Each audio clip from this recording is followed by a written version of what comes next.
Hey guys, Ken Scott, Senior U.S. Immigration Law Intelligence Analyst with www.usentry waiver services.com. You guys know why you're here. All right, guys, let's get into this story here. I tell you, the mainstream media, it's just like beating a dead horse with a lot of stuff. And I guess when you have a slow news day, you have to do what you do. I get it. No, fair enough. Today's story is going to be on more phones being searched at the U.S. border than ever before, data shows. So, guys, they've been searching cell phones. Well, you know my background, former law enforcement officer, former federal officer, and I was previously posted right over here in Washington State. Guys, they've been searching cell phones since at least 2008. It is nothing new. When George Bush was in, which was around 07, 08, that's when this thing really, really got fired up. And they started really searching cell phones. And I've checked my resources, but we've got the actual training manual that they give these officers to do the cell phone searches. We got a lot of the inside stuff from back then. This cell phone stuff is nothing new. And I like how the media always tries to put a spin on something, more cell phones being searched. What they don't tell you is that that's for everyone. That's for US citizens, Canadians, Germans, French, whoever. You could be an FBI agent. You could be a former federal officer. You could be Jean Chrétien. You could be Justin Trudeau. You enter the USA, they can search your phone. You could even work at the US border. You could even be a CBP officer. And let's say you have a day off from work, you came up to Vancouver to go out, whatever, and decide to go back. They can pull you. You could work at that station. They could pull you aside. Your coworkers can literally pull you aside and check your phone. And they do that, especially that because all the corruption at CBP and it's well documented. CBP cannot come out and say that doesn't happen because even their own commissioner said that. Mind you, I think that was 2016. He just said that, but that's already been told. They can search anyone's phone. You got to remember, use some common sense here. If you've got, I'm gonna use example, you got 40 cars in line. Are they going to pull each person out of the car inside and search each cell phone? Okay, you got 100 cars in line.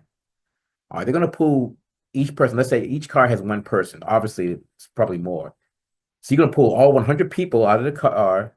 You have cars lined up, in their parking lot, secondary, search everyone's phone. You know how long it's going to take to do that? No, that's not going to happen.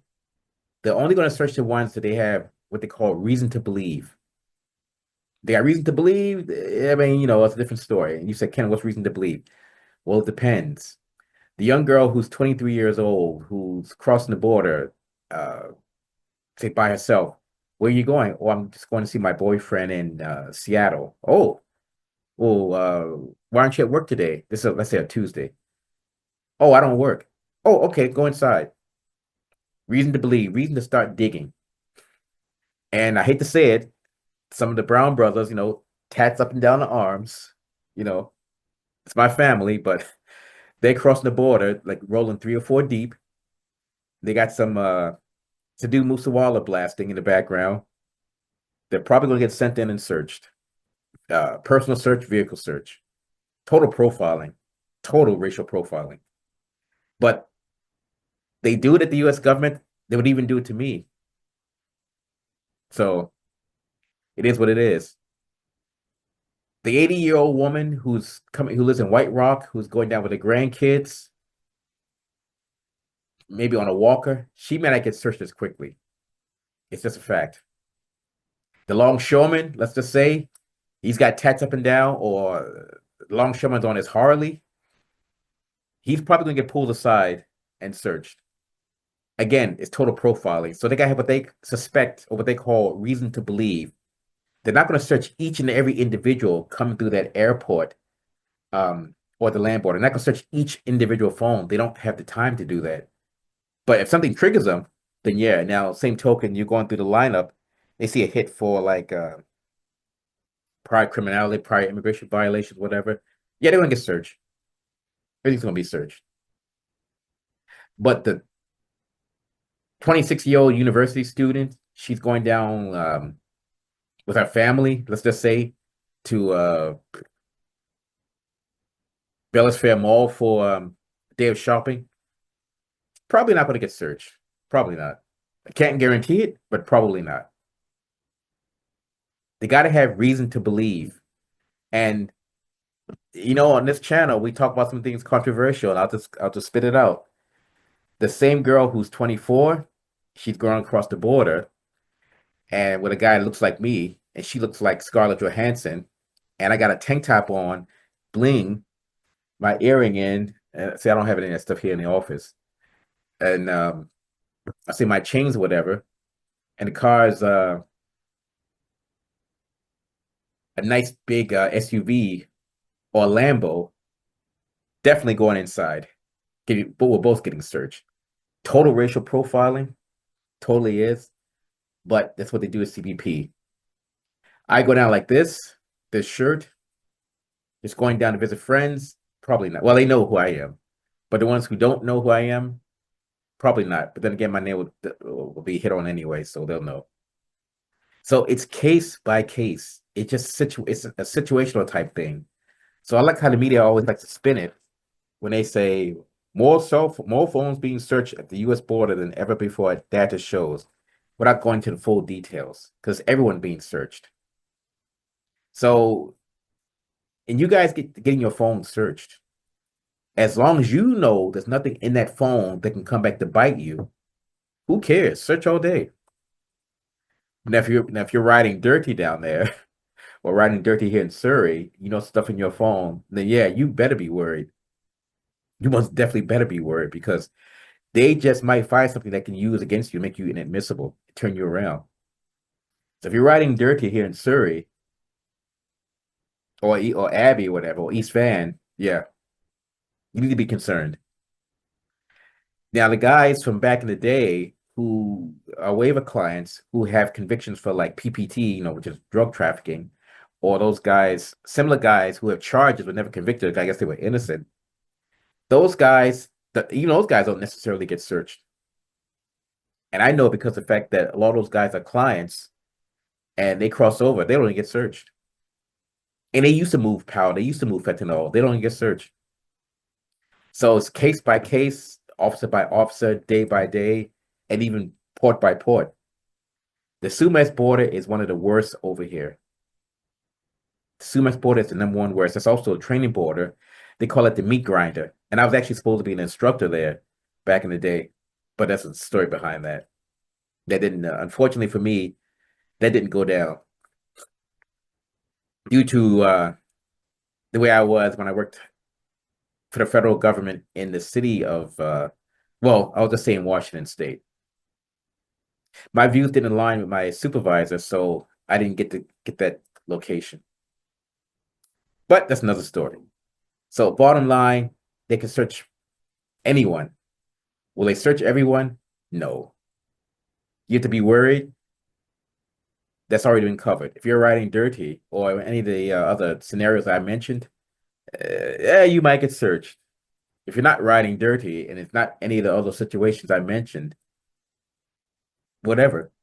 And again, as long as those other areas don't apply to you, they're non-applicable, who cares? Let them search. There you go. Look, you might look in there, he sees what he sees. As long as there's nothing in there that's going to incriminate you, who cares? And like I mentioned, it kind of slipped my mind for a bit there. But like I mentioned, the guys who got in trouble in the past, charged with PPT allegedly, but the charges were dropped. A lot of those guys know naturally when they go down to the border, they take their, how do I say it? From what I understand, they take a special phone with them. And the special phone they with them is not tied into anything here for whatever reason. So they take that special phone. And the thing is, they've known that since 2008, 2009. It's nothing new. But if you value your privacy, then simple solution: leave your phone at home. If you got nothing to hide, I get it, but you still value your privacy, like I do. Leave your phone at home and take the special phone, like I said, the other gentleman take that's tied into nothing. They want to search it. There you go. Search all day. It's not illegal. I'm not telling you anything bad, and I'm only telling you this just if you want to protect your privacy. That's my point. Because you could be a girl with maybe stuff in the phone that will be kind of embarrassing. Could be a guy with stuff in the phone that's embarrassing. What could be embarrassing? Well, it depends on what, it depends. I mean, could be a guy who's got naked pictures of his girlfriend in there, or I'll say girlfriends. Or it could be a woman, she's got naked pictures of herself in her phone that she was sending to the boyfriend or whatever, or potential boyfriend. She might be embarrassed. She might not be embarrassed. She might say, oh, I don't care. I had one client came here and she said she's crossing the border, and the guard said to her, do you have anything in your bra? And she did like this, lifted up the bra and showed him everything, showed him all the goods. She said his jaw dropped. It is what it is. Fact of life. You enter the USA, you're subject to search. That's anyone. Ken Scott, Senior, U.S. Immigration Law Intelligence Analyst, www.usentry.waiverservices.com. And that's 888-908-3841 or 604-562-8140. And guys, if you want us to sort you out quite proper, come on down, reach out to us. We'll get you cleared to enter the USA. But bottom line, whether you like it or not, or if I like it or not, they're going to search people. Phones, laptops, cameras, briefcases, whatever. Even body search could be. And if to be blunt, if you don't like it, then don't cross up, don't enter the USA again. It's what it is. It's their rules. Same thing coming into Canada. You can be searched. It's fact of life. You're entering a foreign nation and they have the right at their port of entries to do their searching. And if you don't consent to it, don't enter that country. I mean, I got to be blunt about it. What else are you going to do? Think about that, and I'm out. Have a great day.